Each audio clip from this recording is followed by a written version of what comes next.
Good morning बच्चों, कैसे हैं आप सभी। मैं उम्मीद करता हूं कि आप लोग बिल्कुल स्वस्थ और सुरक्षित होकर अपने घरों पे रह के पढ़ाई कर रहे होंगे, है ना। आज बच्चों हम लोग क्लास 10 के from the diary of Anne Frank part 2 देखने जा रहे हैं। पिछले पार्ट में हम लोग पार्ट 1 तक देख चुके थे। सबसे पहले एक बार फिर से मैं आप लोगों को कहना चाहूँगा बच्चों कि यदि अभी तक आप हमारे चैनल को सब्सक्राइब नहीं किए हैं तो फटाफट हमारे चैनल को सब्सक्राइब कर लीजिए और प्लीज़ लाइक बटन को दबाना ना भूलिए, है ना। तो हम लोग देखे थे बच्चों, है ना, कि एनी फ्रैंक जो है वो क्या है, एक ज्यूइश लड़की है, यहूदी लड़की है और वो सेटर ली हुई रहती है ना। और किस प्रकार से वो during the second world war suffer करती है और किन सिचुएशंस में वो डायरी लिखने के लिए वो स्टार्ट करती है, इन सारी चीज़ों से ये बिल्कुल ये जुड़ा हुआ है ना। आज हम लोग यहाँ से देखेंगे, since no one would understand a word of my stories to Kitty if I were to plunge right in. मैंने बात की थी कि वो अपने डायरी को किस नाम से पुकारने वाली रहती है, किटी के नाम से, है ना। तो वो कहती है कि since no one would understand a word of my stories, कि कोई भी इंसान मेरे किटी की जो स्टोरी है उसका एक वर्ड भी कोई नहीं समझ पाएगा। If I were to plunge right in, यदि मैं उसमें सीधे सीधे लिख दूँ। I would better provide a brief sketch of my life, इसलिए मेरे लिए ज़्यादा बेहतर होगा कि मैं अपनी लाइफ का क्या करूं, एक ब्रीफ स्केच दे दूं, एक संक्षिप्त विवरण दे दूं। Much as I dislike doing so, यद्यपि ऐसा करने में मुझे क्या होती है, हेट होती है, फिर भी मेरे लिए बेटर क्या होगा कि मैं थोड़ा सा इस पे अपना फैमिली का, अपने लाइफ का थोड़ा सा संक्षिप्त विवरण दे दूं। तो आइए अब हम लोग देखते हैं उसके फैमिली के बैकग्राउंड के बारे में बच्चों, है ना। तो वो कहती है, my father the most adorable father I have ever seen, कि मेरे पिताजी द मोस्ट एडोरेबल फादर है, मतलब मेरे पिताजी जो थे वो दुनिया के सबसे प्यारे पापा थे। और वाकई में बच्चों पापा सबके जो होते हैं ना बहुत ही प्यारे होते हैं, है ना। तो वो भी कहती है कि मेरे पिताजी जो थे वो दुनिया के सबसे एडोरेबल फादर थे। Did not marry my mother until he was 36 and she was 25।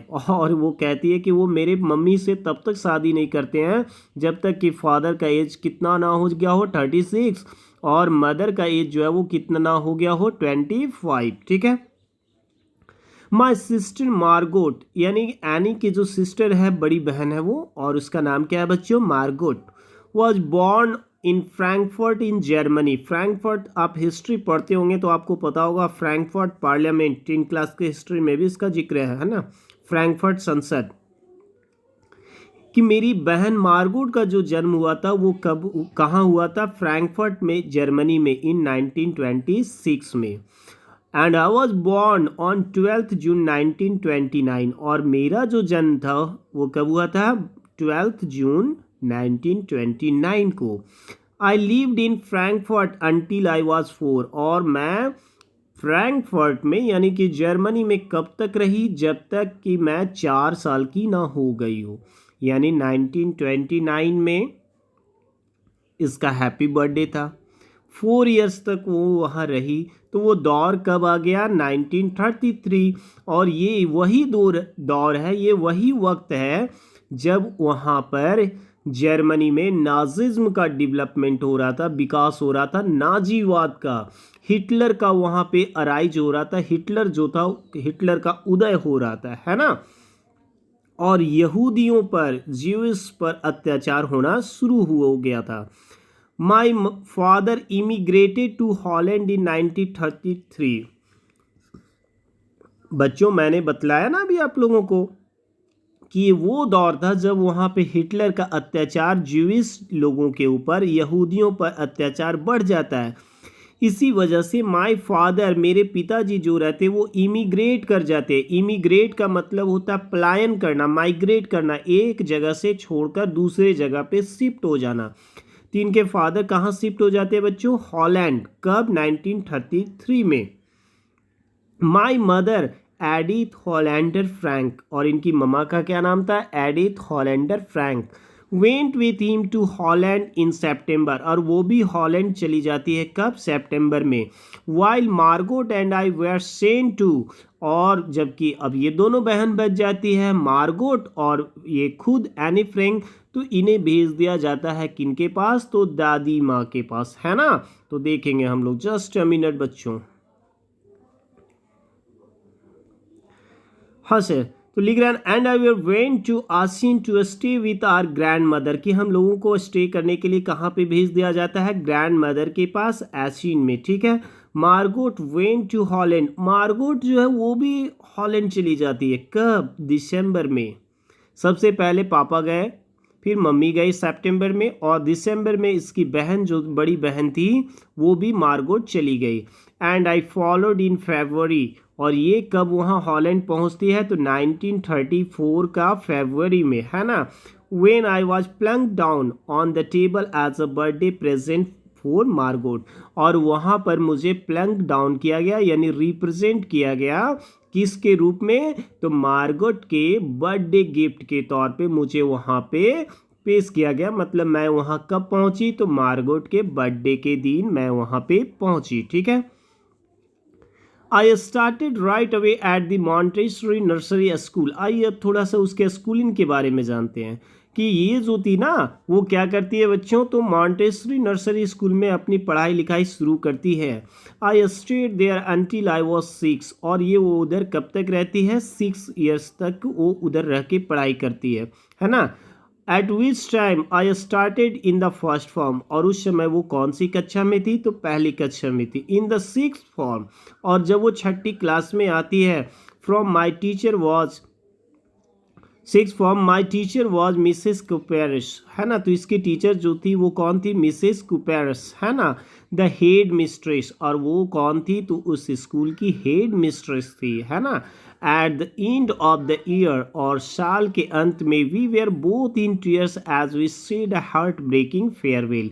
अच्छा, तो आइए अब हम लोग समझने की और कोशिश करते हैं कि ये मॉन्टेसरी नर्सरी स्कूल में अपनी पढ़ाई शुरू करती है ना। और जब ये 6ठी क्लास में रहती है तो उसकी टीचर जो रहती है मिसेस कुपेरस रहती है, और वो कौन रहती है? तो बिल्कुल वो हेड मिस्ट्रेस रहती है। और जब वो वक्त आता है स्कूल का, फेयरवेल सेरेमनी होती है, तो इसके भी आंखों में आंसू रहते हैं, और इसके जो हेड मिस्ट्रेस मिसेस कुपेरस रहती है, उसके भी आंखों में आंसू आ जाते हैं, क्योंकि दोनों एक दूसरे से काफ़ी क्लोज आ गए रहते हैं, और इस वजह से दोनों का इमोशन जो है वो कंट्रोल नहीं हो पाता है। दोनों एक दूसरे को काफ़ी लाइक करते हैं बच्चों, है ना, इसलिए दोनों की आंखों में आंसू है।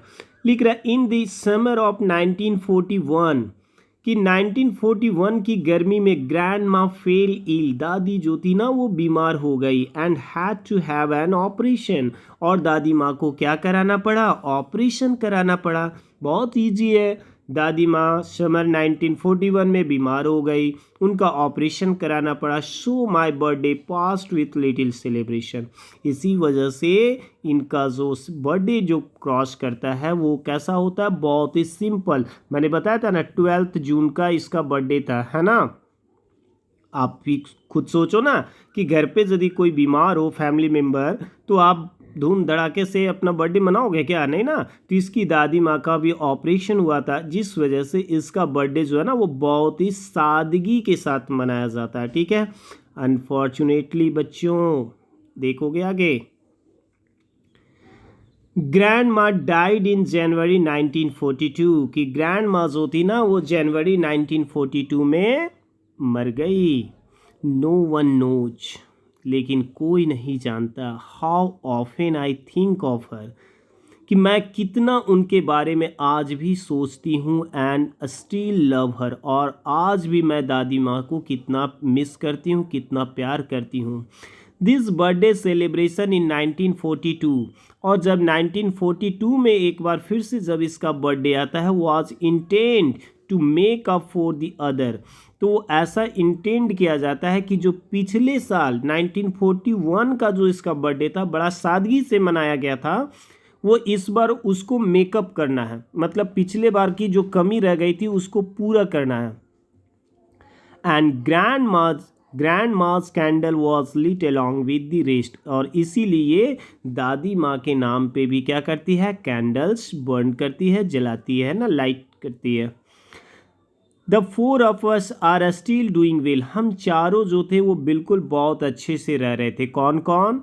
एनी फ्रैंक, इसकी बड़ी सिस्टर, मार्गोट, इसके मम्मा और इसके पापा। And that brings me to the present date of 20 जून 1942, और फिर इसका वो दिन आता है 20 जून 1942 and this solemn dedication of my diary, क्योंकि वो इसी डेट से 20 जून 1942 से ही वो डायरी लिखने के लिए स्टार्ट करती है। तो ये आपका एक पार्ट कंप्लीट हो गया बच्चों। आइए थोड़ा सा क्वेश्चंस देखते हैं।